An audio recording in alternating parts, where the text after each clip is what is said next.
Hello and welcome to Middle East Matters. I'm Julia Kim. Coming up on the show this week, Afghan refugees fleeing the Taliban face an uncertain future in neighbouring Iran. Tehran is pushing for repatriation, sparking concerns that some may be forced to return to face Taliban reprisals. An unprecedented number of women are running for election in Iraq's National Assembly, but candidates and activists say changing attitudes on gender equality is an uphill battle. And also coming up in the show today, we shine a spotlight on the award-winning Egyptian documentary Lift Like a Girl, a touching portrait of female empowerment and the impact role models have on individuals and communities. But first, when the Taliban seized Afghanistan, tens of thousands of people fled the country. Among them are former members of the Afghan security forces. Fearing Taliban reprisals, they fled to neighbouring Iran, which hosts the second largest population of Afghan refugees in the world. Temporary camps have been set up, but Iranian authorities are already considering sending them back. Our correspondent Reza Sayah has more from Tehran. The Mountains and Home and 10-year-old Gulnar's coloring book are sketches of what she and her family left behind when they escaped the Taliban's takeover in Afghanistan and fled to neighboring Iran. We left everything, our homes, our lives, and came to Iran to see what happens. Gulnar's father, Mohammed, says he was a member of Afghanistan's security forces, making him and his family prime targets for the Taliban. The Taliban knew who I was. We arrested several members of the Taliban and ISIS and delivered them to Afghan prisons. When those prisoners were released, we were forced to flee the country. Thousands of Afghans fled with him to Iran, a country that already hosts an estimated 3 million refugees, the outcome of 4 decades of war in Afghanistan. The Iranian government has set up 3 camps along its border to provide shelter for the most recent wave of refugees. But authorities here say when conditions improve, the refugees will be sent back. The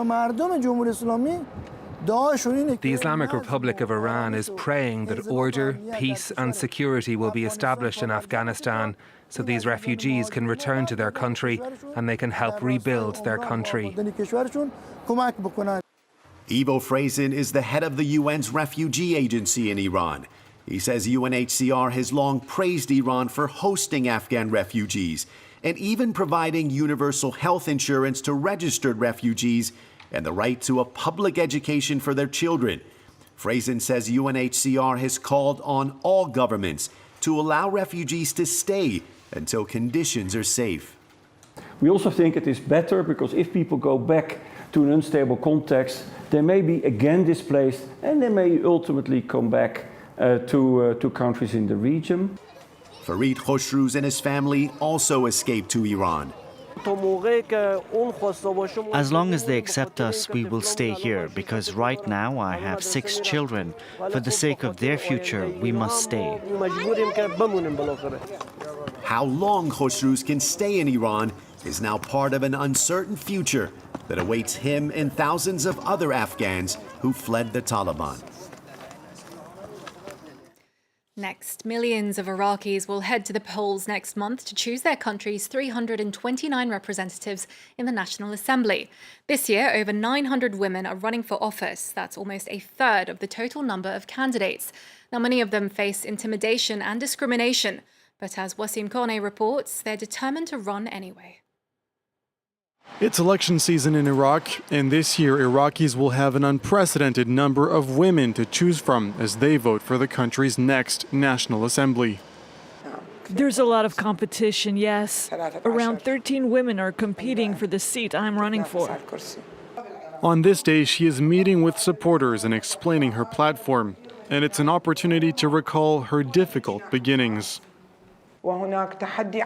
There is still a tribal challenge in regards to women. There are many who do not believe in women being equal to them. Calling for gender equality was a very hard thing.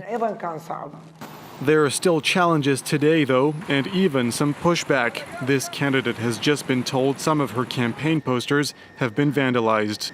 8 من 28 لوحة 20 ممزقة. وش قد مسروقة؟ هذه الصور مالتي اللي مزقوها بالشارع. According to Rashid, even women who do get elected face systemic discrimination and attempts to keep them away from the decision-making process. Women, they would get to the position, they would be members of the parliament. However, they are not allowed to pass the glass ceiling. They have to stop at some point where they cannot be effective and influential decision makers. This year, many of the women running for office hope to pass a domestic violence law. It would introduce shelters for victims and stricter punishment of so-called honor crimes, an important step for women nationwide. Well, let's take you now to Aleppo, Syria's second largest city and erstwhile economic hub. The historic Khan al-Harir souk has reopened, but what used to be one of Syria's most vibrant marketplaces is today merely a shadow of its former self. Many vendors live in exile, and years of conflict have left Aleppo's basic infrastructure damaged. Yana Lee reports. After years of war and months of reconstruction, Aleppo's Khan al-Harir souk has had a facelift. Dozens of shops are housed here. The covered market is one of 37 surrounding Aleppo's ancient citadel. Though the bombed-out walls have been restored, many merchants haven't returned, choosing instead to live abroad. Some of the shop owners live outside the country, and there is no one to take care of their businesses. And they don't have someone to represent them here. So we had difficulty communicating with them until some of them returned, and others appointed an agent to open their shop and start working on it. Over 13 million Syrians have been displaced since the civil war. This store owner says he wishes his sons could help him with his business.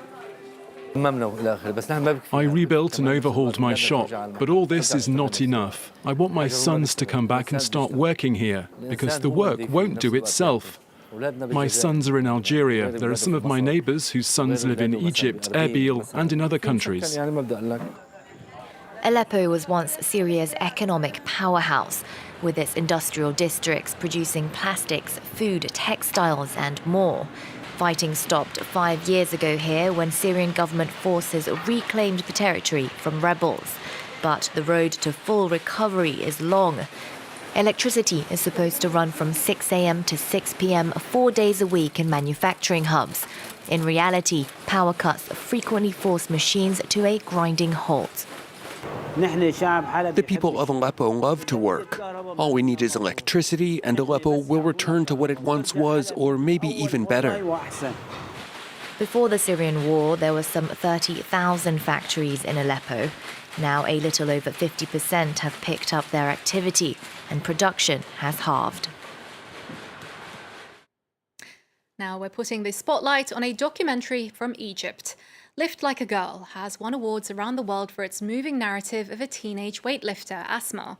Under the watchful eye of her rambunctious coach, Captain Ramadan, we follow her failures and victories in a traditionally male-dominated sport. The result is an intimate portrait of female empowerment, which invites us to question the often gendered idea of strength. Shirley Sitborn with this report. This race is a promotional event for a film about weightlifting. The title gives much of the story away.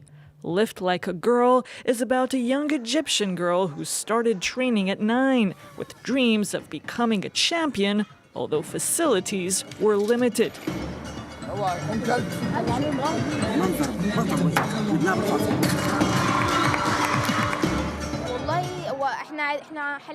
We train using the most basic equipment. You can't compare us to people who are trained in the best conditions. But if you look at just our abilities, we're much better. Conditions were not optimal, but Asma Ramadan got another crucial ingredient for success: uplifting support from fellow women and her legendary coach. The late Captain Ramadan trained girls for 20 years, including his own daughter.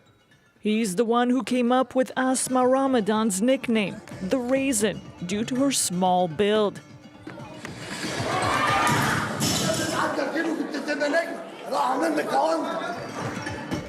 Captain Ramadan's weightlifters had previously won 4 Olympic medals, 9 world titles, more than enough to inspire movie maker Maya Zayed.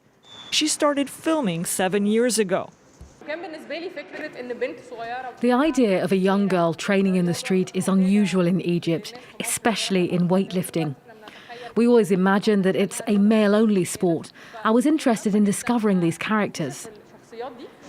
Lift Like a Girl has so far won 7 awards. The young champion hopes to get even more medals. And finally, take a look at these paintings by Palestinian artist Abir Jebril. Inspired by the French Impressionist artist Edgar Degas' ballerinas, her works express what she calls the ticking time bomb reality of women in Gaza. Jebril's dark, evocative palette imbues her dancers with a sense of pain, rendering on canvas Gazan women's quest for freedom and the stifling restrictions they face. A resident of Gaza herself, Jebril says she chose ballet dancers as her subject because she sees them as an icon of beauty and power. Well, that's it from us. There's more news coming up here on France 24. Thanks for watching.